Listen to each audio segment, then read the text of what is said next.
បាទជំរាបសួរពុកម៉ែបងប្អូនដែលចូលមកកាន់នៅ Channel ធ្វើ Train យកលុយ2026បាទអញ្ចឹងគឺវីដេអូនេះខ្ញុំធ្វើតពីវីដេអូមុនហើយក៏សូមទោសពុកម៉ែបងប្អូនផងដែលខានចាញ់មកយូរគឺវីដេអូមុនហ្នឹងគឺចាញ់14ថ្ងៃបាត់ហើយមេឃអាសាភ្លៀងពេកអត់មានពេលធ្វើវីដេអូបាទអញ្ចឹងគឺថ្ងៃនេះធ្វើវីដេអូថ្ងៃនេះគឺត្រូវនៅថ្ងៃទី2ខែ7បាទឆ្នាំ2025ចឹងឥឡូវខ្ញុំមកចេញវីដេអូបន្តថាក្រោយពេលដែល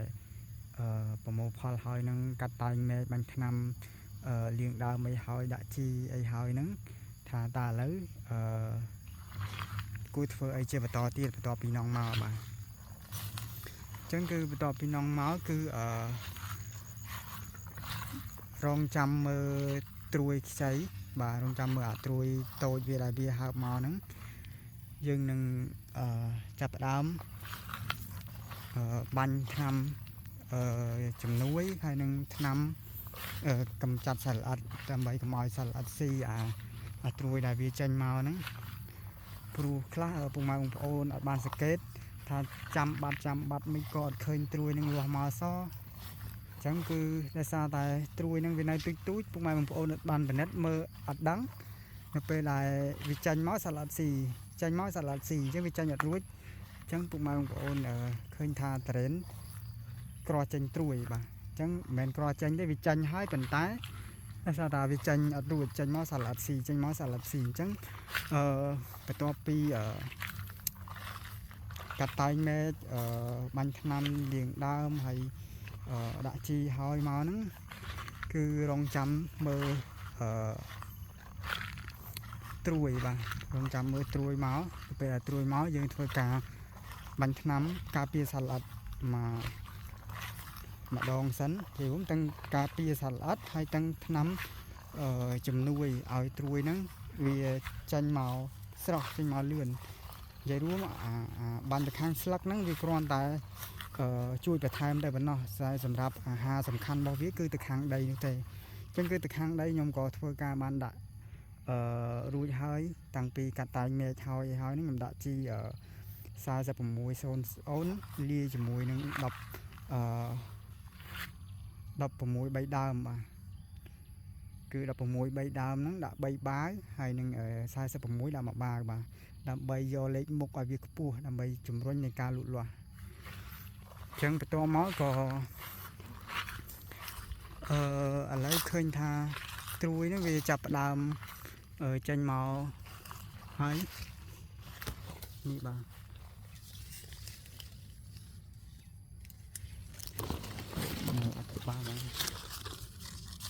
បាទនេះ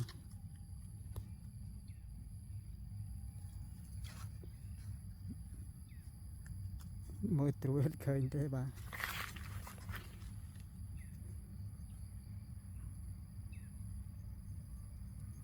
បាទនេះត្រួយដែលនៅនឹងដៃខ្ញុំនេះហ្នឹងគឺវាចាប់ផ្ដើម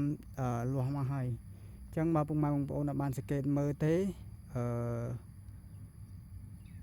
ចាំដែលថាចាំឃើញវាឲ្យច្បាស់តែម្ដង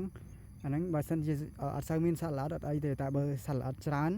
គឺចេញមកអត់រួចទេចេញមកគឺសត្វល្អិតវាបឺតអាហារទៅវារួញវាជ្រុះអស់ខ្លះចេញមកទៅកៅស៊ីដាច់មួយកណាត់បដូលហ្នឹងទៅគឺវាអត់ចេញអញ្ចឹងយើងត្រូវតែសង្កេតឲ្យបើដឹងថាវាមកហើយវាចាប់ផ្ដើមចេញមកច្រើនហើយយើងធ្វើការបាញ់ថ្នាំបំពន់ហើយនឹងកម្ចាត់សត្វល្អិតបាទគឺរយៈប៉ុណ្ណឹងគឺមានតែថ្នាំបំពន់ហើយនឹងថ្នាំសត្វល្អិតទៅបានហើយបាទហើយសម្រាប់វគ្គនេះគឺខ្ញុំបានបាញ់រួចហើយបាញ់សិលមួយថ្ងៃហើយនឹងសមិញគឺសម្រាប់ថ្នាំដែលខ្ញុំបាញ់គឺខ្ញុំប្រើថ្នាំSuper N ដើម្បីជំនួយនៃការលូតលាស់របស់ត្រួយនេះគឺជំនួយទេសម្រាប់ខាងដីនោះគឺជាអាហារសំខាន់របស់វានៅខាងដីនេះគឺខ្ញុំដាក់ជីពីមុនរួចហើយអញ្ចឹងគ្រាន់តែខ្ញុំជំនួយ Super N ទៅតាមទៅលើស្លឹកថែមទេបាទអញ្ចឹងគឺខ្ញុំប្រើ Super N ចំនួន1គីឡូហើយនឹងជាមួយថ្នាំកម្ចាត់សត្វល្អិត បានហើយនឹងថ្នាំចាប់ស្លឹកពូខែភ្លៀងមេសាភ្លៀងគឺខ្ញុំធ្វើការដាក់ថ្នាំចាប់ស្លឹកទៅជាមួយដើម្បីនិយាយថាយើងបាញ់មិនតាន់បានប្រមាណផងមេភ្លៀងមកបើយើងអត់មានថ្នាំចាប់ស្លឹកទេគឺយើងបាញ់ទៅប្រមាណហ្នឹងគឺវាច្រាស់ទៅអស់អញ្ចឹងពី3ថ្ងៃក្រោយសត្វល្អិតចូលម៉ាស៊ីនដែរបាទអញ្ចឹងគឺថ្នាំចាប់ស្លឹកវាសំខាន់នៅខែភ្លៀងបាទហើយសម្រាប់ខែប្រាំងខែក្តៅហ្នឹងគឺអត់ចាំបាច់ទេបើយើងប្រើទៅលើបាញ់ក្តាប់បាញ់ផ្កាយបានតែសម្រាប់បាញ់ទៅលើស្លឹកគឺអត់គួរប្រើទេសម្រាប់នៅខែប្រាំងហើយសម្រាប់ខែភាសាបែបនេះគឺចាំបាច់ព្រោះថាបើយើងអត់ដាក់ថ្នាំចាប់ស្លឹកនឹងទៅជាមួយទេគឺធ្វើឲ្យសិទ្ធិភាពថ្នាំដែលយើងបាញ់ទៅហ្នឹងគឺវានៅអត់បានយូរទេបាទដោយសារតែវាត្រូវភ្លៀងអាសាត្រូវភ្លៀងទៅវានឹងច្រាស់ជាតិថ្នាំអស់ហើយសត្វល្អិតនឹងចូលមកបំផ្លាញទាំងដែលមិនទាន់បានមួយអាទិត្យទៅ10ថ្ងៃស្រួលបួលផងសត្វល្អិតស៊ីត្រួយទៀតអញ្ចឹងយើងខាតថ្នាំបាទដូចជាខាតថវិកាហើយនឹងខាតកម្លាំងបាញ់ទៀតបាទ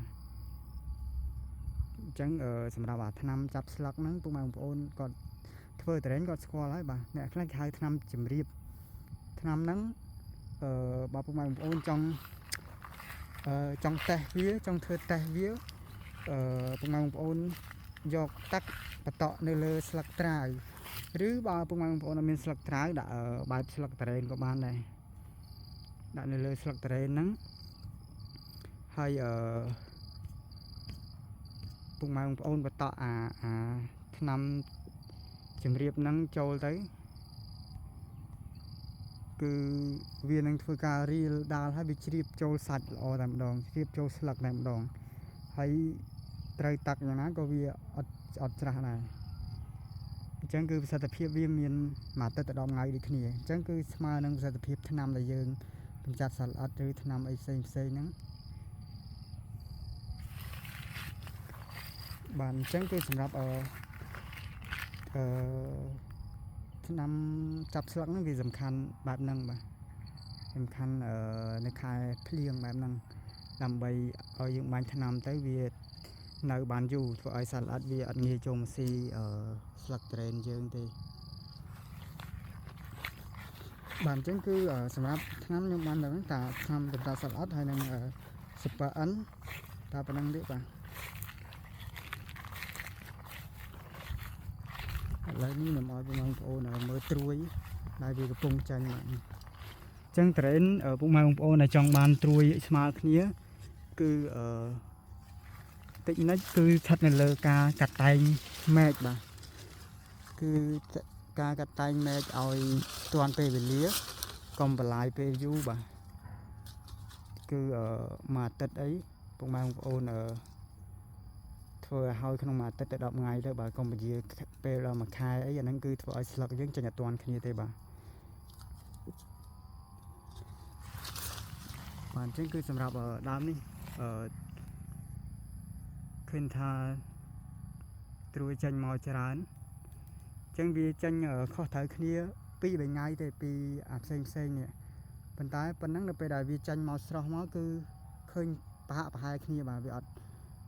អត់មុនក្រោយខ្លាំងទេអញ្ចឹងនៅពេលដែលយើងធ្វើផ្កាក៏វាចេញស្មើគ្នាដែរបាទ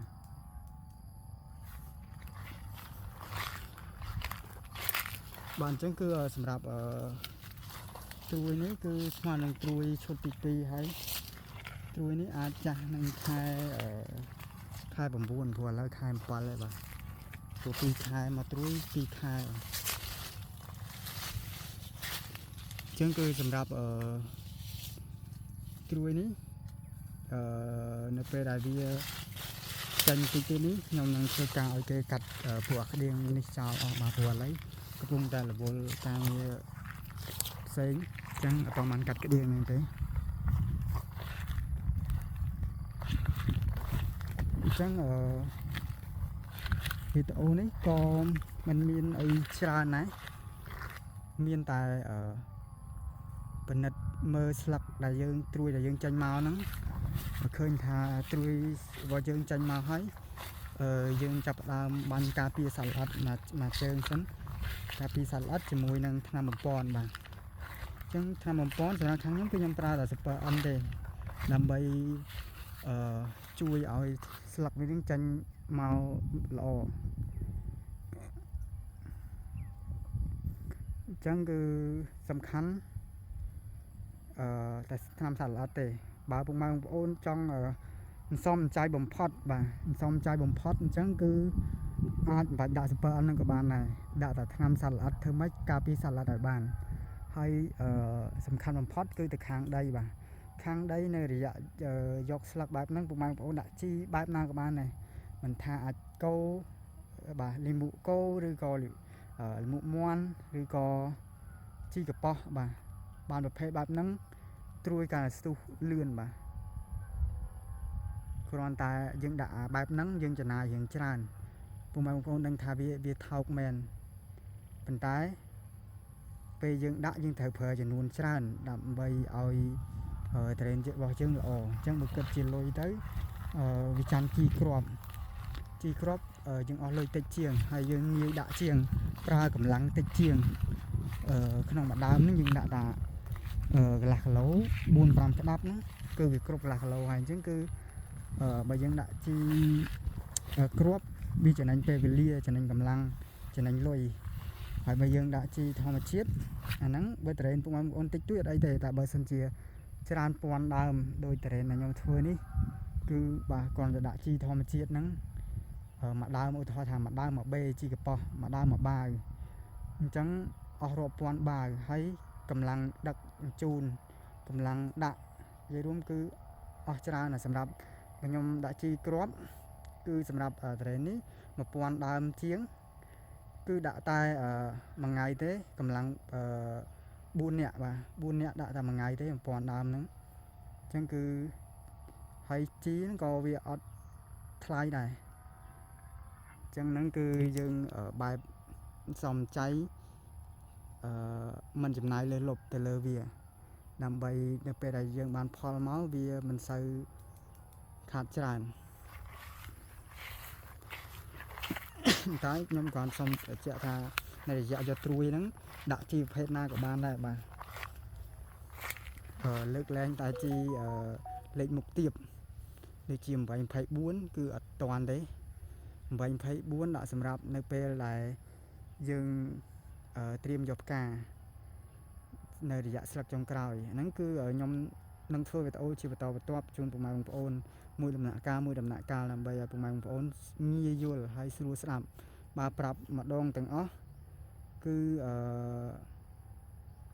ពុកម៉ែបងប្អូនខ្លះគាត់ចាំអត់បានអញ្ចឹងគឺធ្វើមួយដំណាក់កាលហើយជាក់ស្ដែងទៅគឺពុកម៉ែបងប្អូននឹងងាយចាប់បានងាយយល់បាទនេះសម្រាប់ពុកម៉ែបងប្អូនឲ្យគាត់ធ្វើត្រេនថ្មីបាទសម្រាប់ពុកម៉ែបងប្អូនឲ្យគាត់ធ្វើបានផលច្រើនរាល់ឆ្នាំហើយគឺគាត់ធ្វើតែតាមគាត់ដដែលទៅបានហើយបាទហើយសម្រាប់ពុកម៉ែបងប្អូនឲ្យគាត់ថ្មីក៏អត់ដឹងថាធ្វើពីណាទៅណាធ្វើអាម៉េចកាត់ផ្លែហើយធ្វើអីតហ្នឹងពុកម៉ែបងប្អូនអាចធ្វើតាមខ្ញុំបាន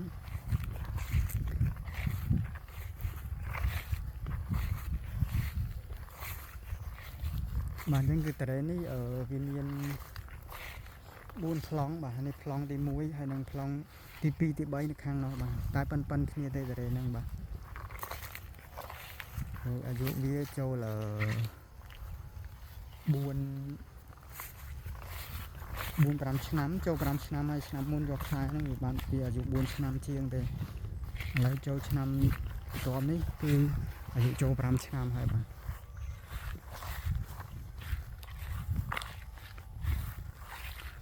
បាទអញ្ចឹងគឺវីដេអូហ្នឹងក៏មានតែប៉ុណ្្នឹងសិនព្រោះថាការបាញ់ថ្នាំលើកបន្ទាប់ពីប្រមូលផលហើយនេះបាញ់ថ្នាំលើកមុនមួយសាហ្នឹងខ្ញុំជម្រាបពុកម៉ែបងប្អូនរួចហើយបន្ទាប់មកឡងអត់សំខាន់ប៉ុន្មានថ្ងៃទេសំខាន់គឺពុកម៉ែបងប្អូនបន្ទាប់ពីដាក់ជីទៅដីកាត់តែងមែកហើយដាក់ជីទៅដីហើយបាញ់ថ្នាំសម្អាតដើមនឹងហើយមួយសាគឺរងចាំពិនិត្យមើលស្លឹកបាទពិនិត្យមើលត្រួយដែលវានឹងហើបចេញមកអញ្ចឹងពេលបងប្អូនឃើញថាត្រួយវាហើបចេញមកហើយបាទដូចដើមនេះត្រួយហើបចេញមកបែបនេះបាទនេះ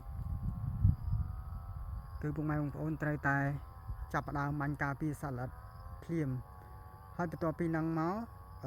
អាទិត្យទៅ10ថ្ងៃពុកម៉ែបងប្អូននឹងបាញ់ភាសាទៀតប៉ុន្តែជាក់ស្ដែងស្ថិតលើពុកម៉ែបងប្អូនពិនិត្យថាតើបន្ទាប់ពីយើងបាញ់មួយអាទិត្យនឹងមកមានសាឡាត់អត់មានសាឡាត់ស៊ីស្លឹកអត់បើសិនជាអត់មានទេយើងអាចពជាដល់10ថ្ងៃក្រោយប៉ុន្តែហាមកុំឲ្យពជាដល់កន្លះខែតើពជាដល់កន្លះខែគឺសាឡាត់ប្រកបណាស់សាឡាត់នឹងតែមាននេះបទពិសោធន៍ខ្ញុំផ្ទាល់ខានបាញ់ដល់កន្លះខែគឺសបោសាឡាត់តែម្ដងតែបើសិនជាត្រឹម10ថ្ងៃអាហ្នឹងគឺសាឡាត់មានមួយទេហើយ10ថ្ងៃយើងបាញ់ម្ដងធ្វើឲ្យស្លឹកត្រេនយើងល្អអត់មានសាឡាត់បំផ្លាញទេបាទ